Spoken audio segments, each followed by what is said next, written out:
All right, welcome back to The Explainer. I am just incredibly thrilled to have you here today because we're unpacking a truly profound classic parable.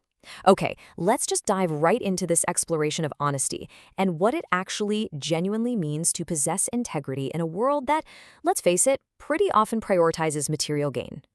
I want you to take just a second and genuinely imagine a scenario. What would you do with an absolute fortune if you knew, like with 100% certainty, that no one was watching? It is the ultimate ethical dilemma, right? I mean, it's incredibly easy to be honest when the cameras are rolling or when your peers are looking over your shoulder, but what happens in the shadows? What happens when literally the only thing standing between you and unimaginable wealth is your own conscience? Well, this is exactly the core dilemma our source text explores today. Section 1. The Forgotten Gold. The bustling market of Medina. So picture this, a vibrant, loud, super crowded marketplace filled with goods from all over the world. Right in the center of this crazy economic hub is our main subject, a local merchant who is widely known and deeply respected for his unwavering honesty.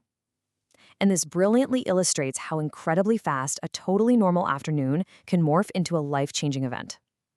In the early afternoon, a wealthy traveler arrives in the market. It's just a standard, mundane business day. By mid-afternoon, the traveler buys his supplies and hurries away, obviously eager to get on with his journey. But then, the late afternoon arrives. The crowd disappears, the noise fades, and left behind on the merchant's counter is a heavy, forgotten pouch of gold.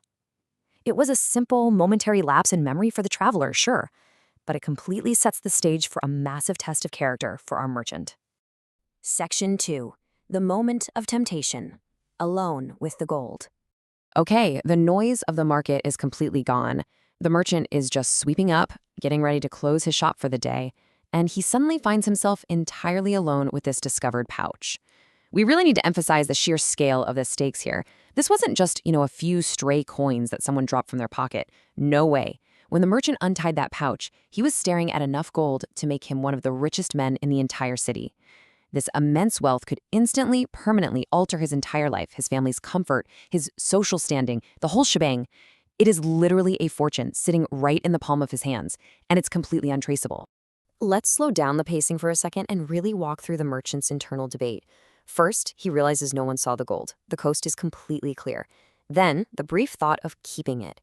And actually, it's absolutely crucial to acknowledge this step. The thought did cross his mind. He's human after all. The text literally notes his thought.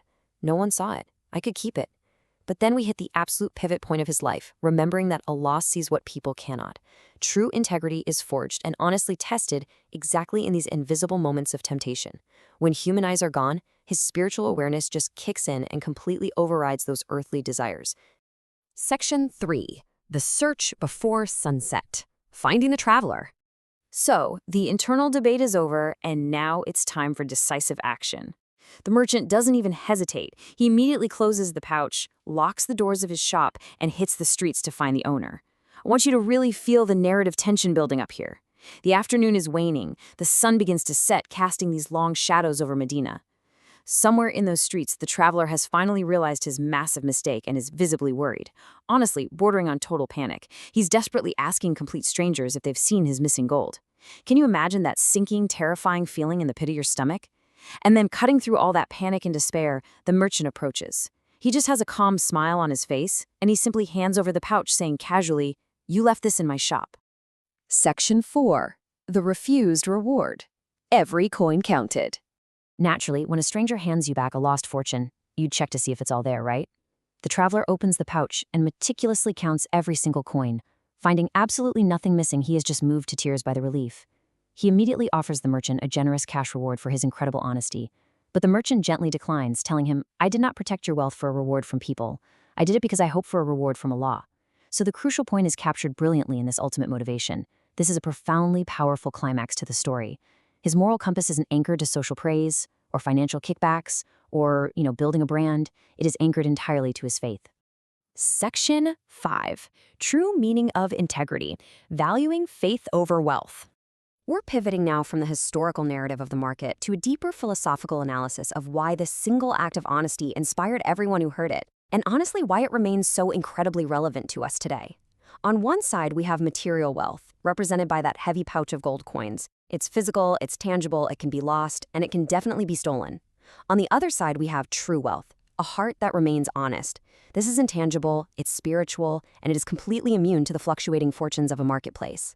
The traveler temporarily lost his material wealth, for sure, but the merchant possessed a true wealth that could never, ever be misplaced.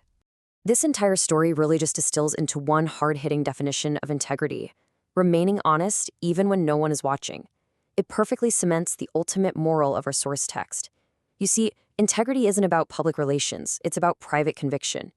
Through the lens of the merchant's unwavering faith, we see that doing the right thing when you have absolutely everything to gain by doing the wrong thing, and, by the way, zero chance of getting caught, is the very essence of character.